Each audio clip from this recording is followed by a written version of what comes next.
السلام علیکم کلاس، آج ہم پڑھنے لگے ہیں عاملانہ مشروطیت۔ پہلے بھی اس کو ہم تھوڑا سا تو سٹارٹنگ پڑھ چکے تھے، لیکن ابھی میں آپ کو دوبارہ سے ریوائز کر کے پڑھا رہی ہوں عاملانہ مشروطیت۔ عاملانہ مشروطیت کی بنیاد اس بنیادی فلسفے پر رکھی گئی ہے کہ کردار سابقہ رد عمل کے نتائج سے تشکیل پاتا ہے، یعنی جو بیہیویئر ہے وہ انہی کانسیکوینسز سے بنے گا جو کہ آپ کے ماضی کے تجربات تھے۔ اگر ماضی میں آپ کے تجربات کسی خاص چیز کے بارے میں برے تھے تو آپ کا کردار آئندہ بھی اس کے بارے میں برا ہوگا، اور اگر ماضی میں آپ کے تجربات کسی خاص چیز کے بارے میں اچھے تھے تو آج حال میں جو آپ کا کردار ہے، پریزنٹ میں جو آپ کا بیہیویئر ہے، وہ بھی اس کے بارے میں برا ہی ہوگا۔ یہ تھی بیسک فلسفی آپرینٹ کنڈیشننگ کی، یعنی آپ کا بیہیویئر انہی کانسیکوینسز سے فارمولیٹ ہوگا جو کہ آپ کے پاسٹ ایکسپیرینسز تھے اس چیز کے بارے میں۔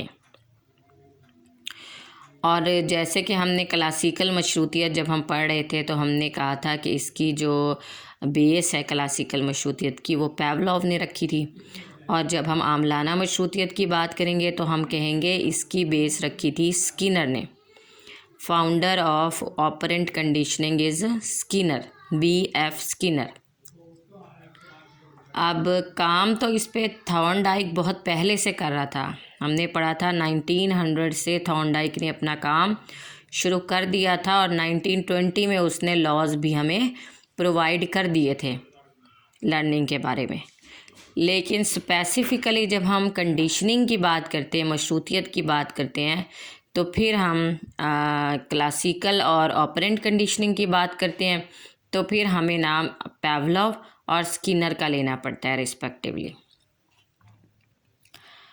کولمبین یونیورسٹی میں پڑھاتے تھے اس وقت پروفیسر تھارنڈائک۔ انہوں نے 20ویں صدی کے شروع میں بہت سارے تجربات کیے اور بہت ساری ٹیکنیکس پیش کیں، اور وہ آپ کو پتہ ہے وہ جیسے کہ ہم پہلے بھی پڑھ چکے ہیں، وہ بلی کے اوپر زیادہ تجربے کرتے تھے، اور اسی طرح سے رینفورسمنٹ کا استعمال کرتے تھے، تقویت ریوارڈ کا استعمال کرتے تھے، لیکن بیسیکلی ان کے ذہن میں اس وقت تھا ٹرائل اینڈ ایرر میتھڈ، صحیح اور خطا کا طریقہ۔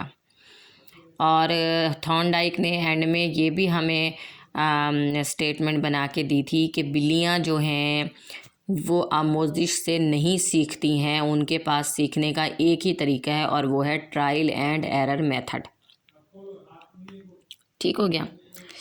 اب جب ہم اسکینر کی بات کرتے ہیں، انسانوں کی بات کرتے ہیں، تو اسکینر جو ہے وہ عاملانہ مشروطیت کی ایسے تعریف کرتا ہے کہ یہ یعنی کہ عاملانہ مشروطیت آموزش کا ایک ایسا طریقہ ہے جو کردار کی رفتار کو ایسے نتائج کی بنا پر تبدیل کرتا ہے، کردار کی رفتار کو ایسے نتائج کی بنا پر تبدیل کرتا ہے جو رد عمل کی بنیاد پر ہوں گے۔ ایک تو یہ میتھڈ ہو گیا آموزش کا، پھر کردار کو تبدیل کرنے کا طریقہ ہے۔ عاملانہ مشروطیت سے ہم کردار کو تبدیل کرتے ہیں، اور تبدیل کیسے کریں گے؟ نتائج کی بنیاد پر۔ نتائج خوشگوار ہوں گے تو پازیٹیو چینج آئے گا، نتائج ناخوشگوار ہوں گے تو چینج نیگیٹیو آئے گا۔ بہت آسان چیز ہے یہ عاملانہ مشروطیت کو سمجھنا۔ آموزش کا ایک ایسا طریقہ ہے جو کردار کی رفتار کو، یعنی کردار کتنی تیزی سے چینج ہوگا، کردار کی رفتار کو ایسے نتائج کی بنا پر تبدیل کرتا ہے جو رد عمل کی بنیاد پر ہوں گے، جس کے بارے میں جیسا رد عمل ہوگا اتنی ہی تیز کردار کی تبدیل ہونے کی رفتار ہوگی۔ دو باتیں سمجھ لیں، کردار چینج ہو رہا ہے، بیہیویئر اس میں عاملانہ مشروطیت میں بیہیویئر چینج ہو رہا ہے، اور کیسے ہو رہا ہے؟ کانسیکوینسز کی بیس پہ، نتائج کی بیس پر۔ نتائج کہاں سے آئے ہیں؟ ماضی کے تجربات سے۔ جو کانسیکوینسز ہیں وہ کہاں سے آئے ہیں؟ وہ ماضی کے جو تجربات تھے اس خاص چیز کے بارے میں، وہاں سے وہ کانسیکوینسز آئیں گے، اور اس وقت آپ نے جو رد عمل دیا تھا وہی رد عمل آپ کا اس کے بارے میں آج ہوگا۔ اسی چیز کو، اسی اسٹیٹمنٹ کو سمجھنے کے لیے سکینر نے ہمیں سمجھایا بلیوں اور چوہوں اور کبوتروں پر بہت سارے تجربات کر کے۔ اس نے ایک خاص صندوق تیار کیا تھا، ایک باکس بنایا تھا جسے اس نے سکینر باکس کا نام دیا تھا۔ باکس میں ایک لیور تھا، وہ لیور کو پریس کرتے تھے تو ایک ٹرے آ جاتی تھی، اس ٹرے میں خوراک ہوتی تھی۔ چوہوں پہ تجربے کیے، بلیوں پہ کیے، کبوتروں پہ کیا، لیکن سب کا جو میتھڈ تھا وہ سیم تھا، یعنی کہ وہی سکینر باکس استعمال کیا جاتا تھا اور تقویت کے لیے یعنی ری انفورسمنٹ کے لیے دی بھی جاتی تھی وہی خوراک۔ چوہے تھے تو چوہوں کی فیوریٹ خوراک، بلیاں رکھی جاتی تھیں تو بلیوں کی فیوریٹ کون سی خوراک تھی، اور کبوتر رکھے جاتے تھے تو کبوتروں کے لیے کیا دینا ہے، جو کبوتر شوق سے کھاتے تھے۔ تجربے کے دوران چوہے نے جب لیور کو پریس کیا تو ٹرے باہر آئی، اسے خوراک ملی۔ کیونکہ خوراک ملی لیور پریس کرنے پہ تو اس کا مطلب ہے اس رد عمل کا نتیجہ خوشگوار تھا۔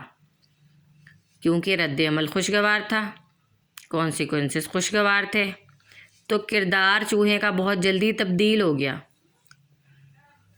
پہلے وہ آرام سے باکس میں جاتا تھا تو کھیلتا کودتا تھا، چیزوں میں ہاتھ پیر مارتا تھا۔ اب وہ کیا کرتا تھا؟ اب وہ سمپلی جاتا تھا، لیور کو پریس کرتا تھا، خوراک کھاتا تھا اور پھر آرام سے بیٹھ جاتا تھا۔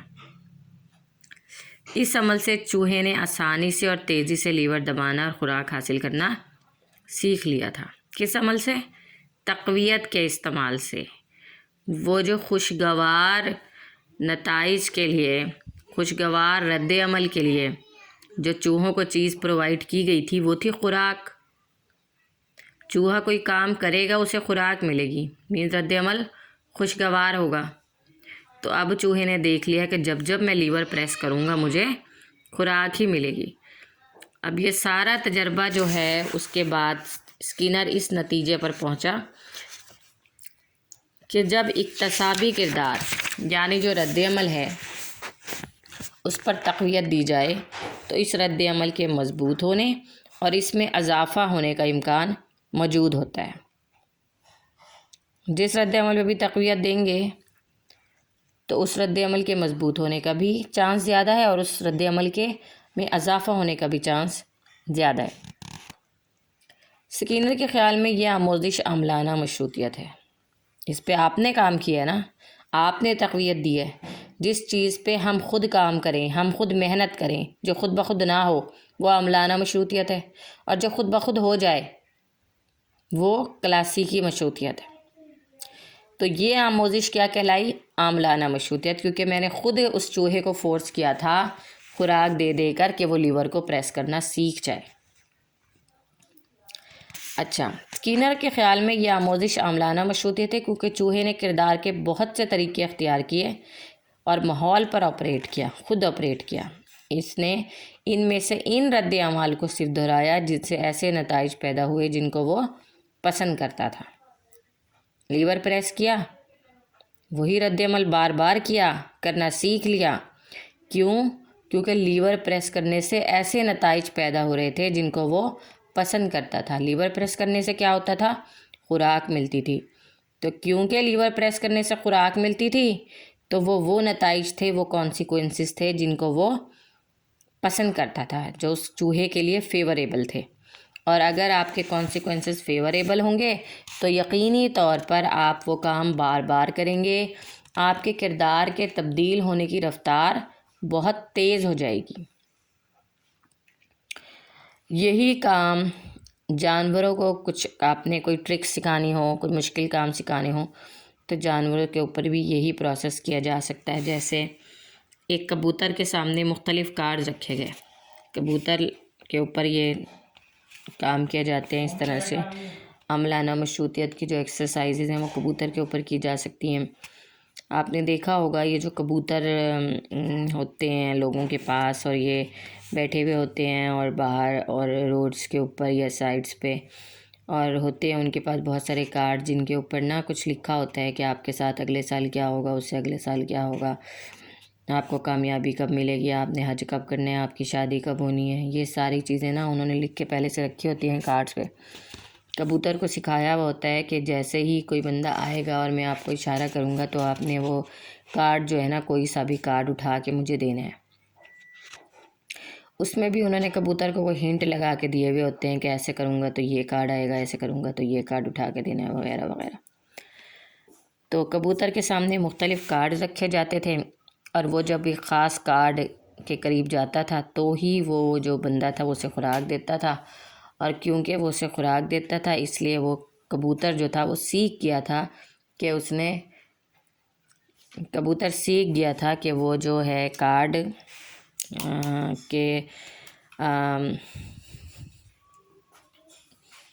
کبوتر یہ کام سیکھ گیا تھا کہ میں نے کوئی مخصوص کارڈ کب اٹھانا ہے، کب مالک کو دینا ہے، اور میں نے یہ کام جو ہے وہ کب اور کس وقت کرنا ہے۔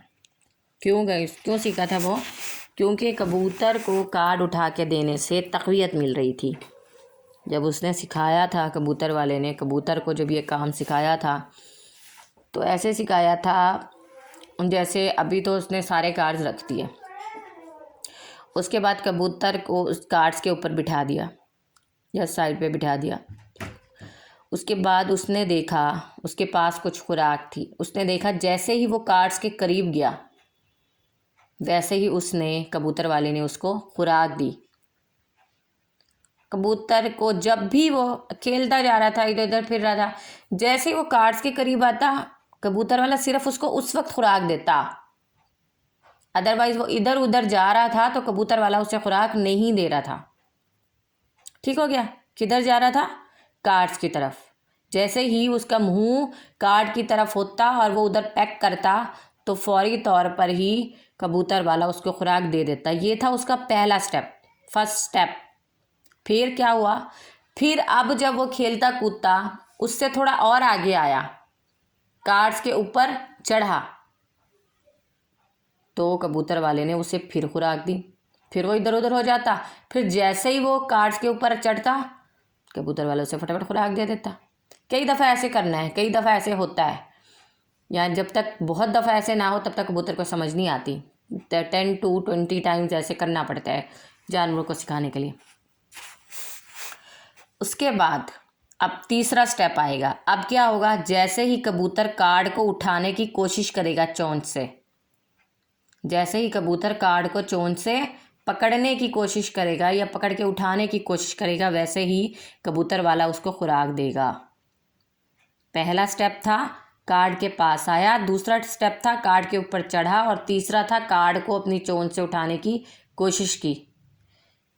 ٹھیک ہو گیا؟ اس نے اس کو پھر خوراک دی، پھر کئی دفعہ ایسے وہ ادھر ادھر ہو جاتا، پھر آتا خوراک، پھر اور آگے آیا کارڈ کے اوپر چڑھا، پھر خوراک، پھر پیک کیا اس کو، کارڈ کو اٹھانے کی کوشش کی، پھر خوراک۔ کبوتر کو آہستہ آہستہ سمجھ آ رہی ہے کہ میں یہ کام کرتا ہوں تو مجھے خوراک ملتی ہے، تو کیونکہ اس کردار کے نتائج خوشگوار ہیں تو مجھے یہی کام بار بار کرنا چاہیے۔ اب کیا ہوا؟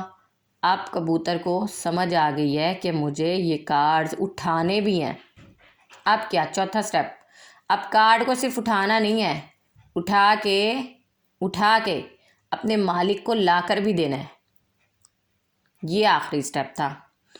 اب کبوتر نے کارڈ اٹھایا اور اپنے ہاتھ میں اس کے دانا تھا، تو کبوتر جو تھا وہ کارڈ لے کے مالک کے پاس گیا۔ اب کبوتر نے یہ سیکھ لیا کہ مجھے یہ کارڈ اٹھانا ہے، پہلے کارڈ کے پاس جانا ہے، مجھے کارڈ کو اٹھانا ہے، اور اس کے بعد مجھے وہ کارڈ اٹھا کر اپنے مالک کو لا کر دینا ہے۔ سکسیسیو اپروکسیمیشن کہتے ہیں اس ٹیکنیک کو۔ سکسیسیو یعنی کہ مسلسل کامیاب حالت کو کہتے ہیں سکسیسیو۔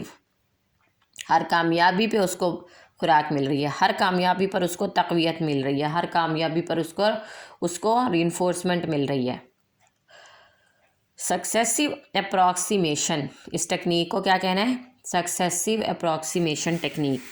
اردو میں اس کو جو بھی کہتے ہیں آپ نے اس کو کیا کہنا ہے؟ سکسیسیو اپروکسیمیشن ٹیکنیک۔ اچھا، پھر ہم واپس آ جائیں اس کی طرف، کیا کہتے ہیں اس کو، کبوتر کے اوپر۔ کبوتر کے سامنے کارڈ رکھے گئے، جب وہ ایک مخصوص کارڈ کے قریب گیا تو اسے خوراک دی گئی، دوبارہ اس کے پاس گیا تو اسے دوبارہ خوراک دی گئی، جب وہ کارڈ اٹھا کر مالک کے پاس لے گیا تو اسے پھر خوراک دی گئی۔